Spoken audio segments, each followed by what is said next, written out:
Hey guys, welcome back to Cosplay Life. I'm Air Bear and welcome back to the Cosplaying 101 series. Today I am on step 7, which is making extras and props. Now this step is optional, but I find it's very important, especially for bringing your character from like basic to next level. It kind of breathes life into your character and just makes them a little bit more extraordinary and a little bit more special. So at this point, you've already made your cosplay and you've already test driven it, and now you're looking at it and you're thinking, I want to add something extra to it, or it's okay, but it's not really there yet. So that is where this step comes in. It is adding that extra little oomph to make it even better. So let's start off by talking about how to make your props. Now the process for making your props is very similar to the process for making your cosplay. You're gonna start off by deciding what type of prop you can make. Now this is gonna depend on how much time you have, how many resources you have left, how much money you have left in your budget. If you have a lot of time, a lot of resources, and a lot of money, you can make something a little bit bigger, like a mallet.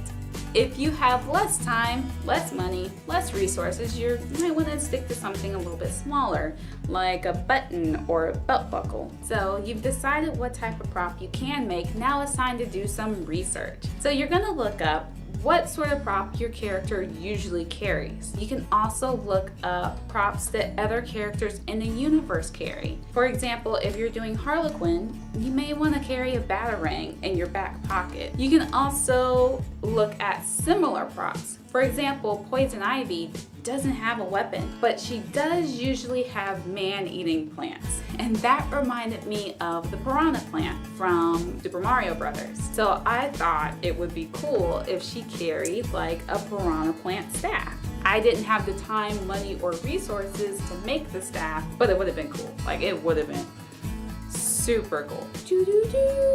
Tip: I highly suggest that you print off a picture of your prop. Having the actual physical picture is very helpful when it comes to making props, because props have a lot to do with scale and proportions. A lot of props are really huge, like taller than the character. So you're going to need to scale your prop to your height. And then when you scale it, you're going to need to make sure that the proportions are the same. For example, with Zabuza, who bit the dust because I didn't make Zabuza, if you scale down the size so that it matches your height, you need to make sure that this blade is the same proportion to the handle so it doesn't look wonky. I find it's easier to actually write your measurements on here and go ahead and do your calculations to scale it up, scale it down, figure out the proportions of things. Yeah, so you've already done your research. Now it's time to go ahead and design your prop and list out your materials. However, with this step, I kind of do it in reverse. I look at the materials that I have left over and I design my prop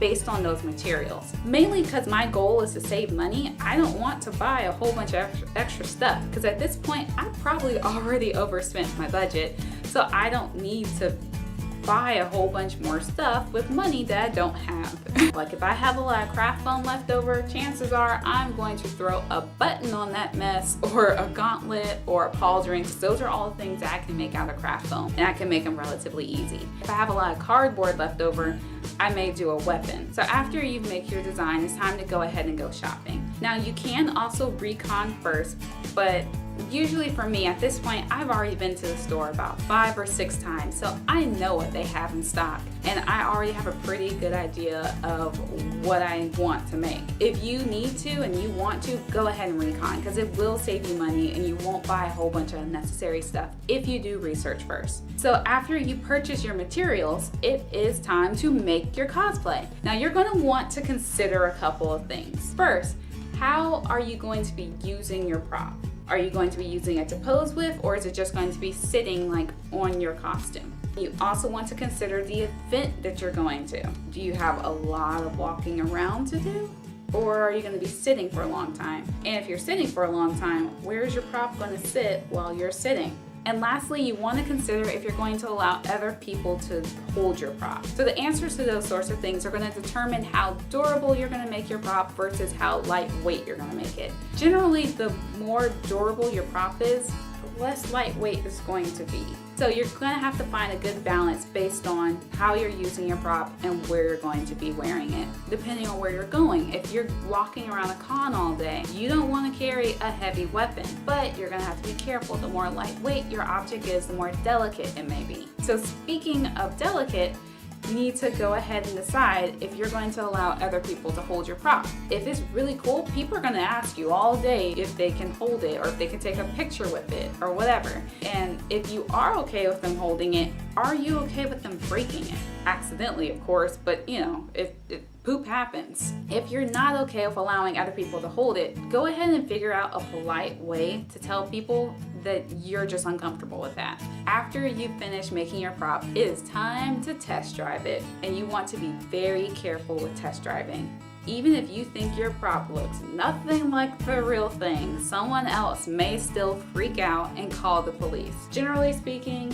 I wouldn't test drive a gun. Like, I would just make sure that I can take it in and out of its holster, but that's about it. It's just an unnecessary risk. I wouldn't want to have to explain to a police officer why I have a fake gun that looks really weird because I weathered the poop out of it, why I'm wearing a mask, and why I'm pretending to be someone else in a very public place. That is not a conversation that I want to have with a police officer. I just don't. If you feel comfortable with it, by all means do whatever makes you happy, as long as it's legal. Now, when it comes to like the smaller items like buttons and badges, I definitely would test drive those just to make sure they're gonna stay on your costume and do what you need them to do. Belt buckles have like a notorious tendency to fall off, especially when I'm in the bathroom, because like I'll unbuckle it in order to go to the bathroom and it just pops off and then it's on the bathroom floor and it's like, that is seriously the sound I make in the bathroom when it happens. If you're at DragonCon and you hear that sound, like the sound of hitting the ground and then that's me, and my belt buckle fell off my belt. I would also suggest test driving your larger weapons because you want to make sure that you can carry that weight all day and that it's not too awkward or too big to walk around with all day. And you also want to make sure that it can support its own weight, especially if it's something a little bit heavier like this mallet. It's pretty heavy. Well, it's not pretty heavy, but yeah, it's a little on the heavy side. But you just want to make sure that it can support its weight and that it's not going to fall apart during the day. Now, things like swords you want to be careful with because if they look really real, someone's going to confuse it and they may call the police. I think it's more likely they'll call the police for a gun than they would for a sword because like if you're in full costume and you have a sword, it's a little bit different than if you're in full costume and you have a gun. But swords, I would just be careful where I test drive. You may just want to do it at a photo shoot because at a photo shoot you would have to like, you know, do full range of motions with it and whatnot.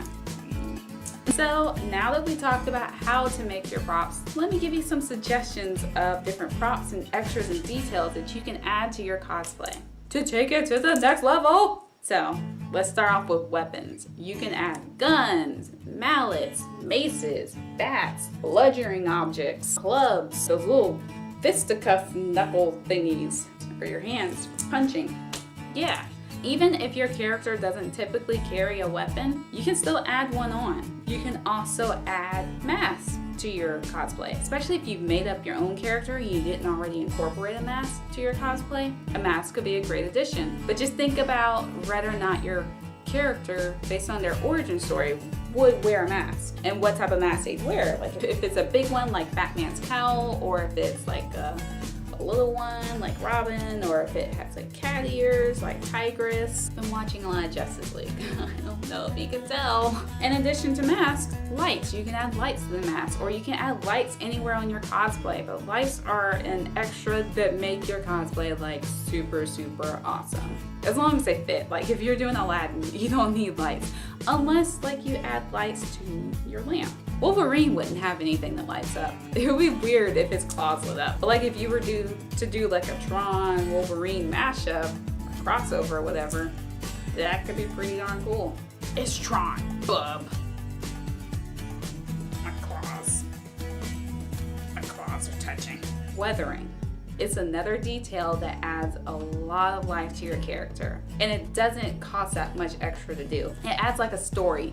It takes your cosplay from being just dress up to actually embodying the character a little bit. You can also add extra armor, which is what I kept doing with Poison Ivy. I just kept adding piece after piece after piece till I had to take some of it away because I couldn't walk. Armor is a really cool something to add because it doesn't take that much more materials. Like if you have craft foam left over, you can easily make some gauntlets or a pauldron. Especially gauntlets. Gauntlets are super easy to make. They don't take that long and they only take like 2 sheets of craft foam. Pauldrons I like to add too because pauldrons show up in most pictures because people are generally going to want to take a picture with your face in it, and your pauldron is right there. And they're not too difficult to make. At least not the way I do them. Something else you can add is a holster for your gun or a sheath. I think that's how you pronounce the word sheath. I can't think of how else you'd pronounce that word. That's not a cuss word.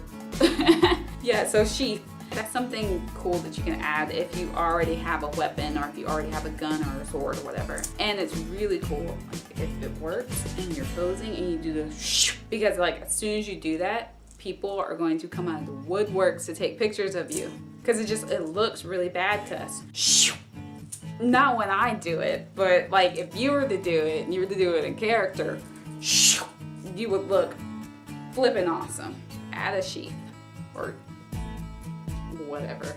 If your character doesn't have any weapons, maybe they have powers, you can add something to your cosplay to display their power. So like if you're a firebender, you can add something to visually display flames. Or if you're an airbender, instead of just doing in pictures, you can have something actually coming from your hand, like so that when you take the picture and also just when you do the motion, it looks really cool and other people are going to love it and they're going to go bananas. They're going to go bat poop crazy on you.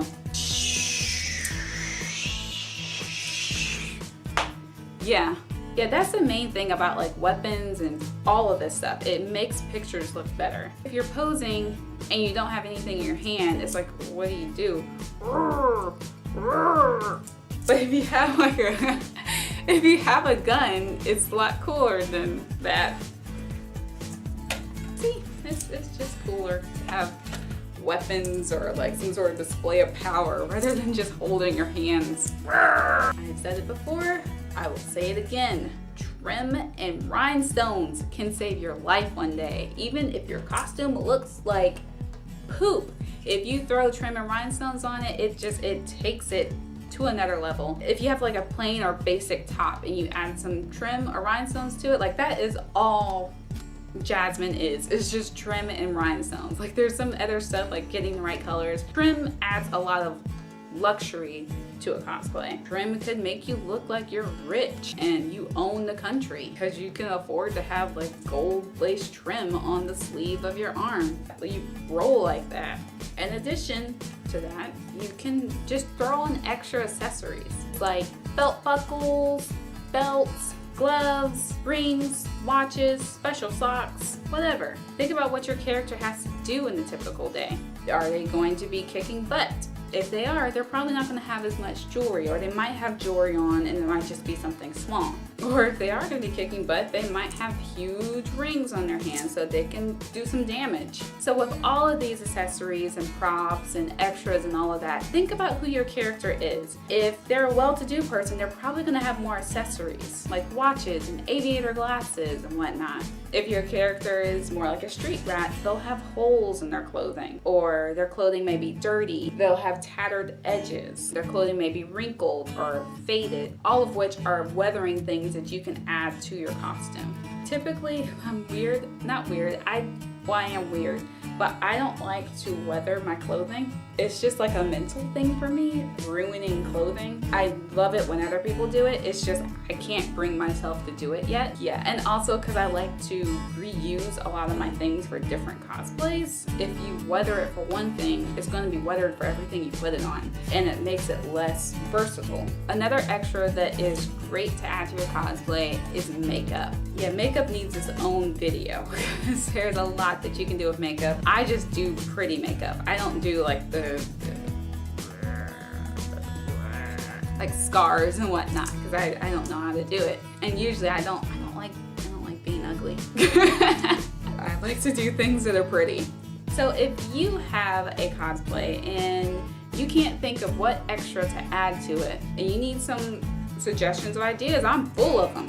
Go ahead and just leave a comment in the comment section. Either I or somebody else can give you a suggestion of different things that you can add to your cosplay to make it just a little bit more special. If I have missed anything as far as adding extras and props to your cosplay, go ahead and leave that in the comment section as well. And if you have a suggestion of a video that you'd like to see on this channel or something that you'd like to learn more about, and I maybe know something about it, go ahead and leave that in the comment section as well. If you like this video, go ahead and give it a like. In the next video, we are going to be talking about step 8, which is posing. I'm so excited about posing. I'm generally excited about all the steps. I'm just excited about cosplay. So yeah, if you want to receive a notification when the next video, which is posing, comes out, make sure you hit subscribe. If you have anything else, leave it somewhere, like do a comment or something, or you can go to my Facebook page.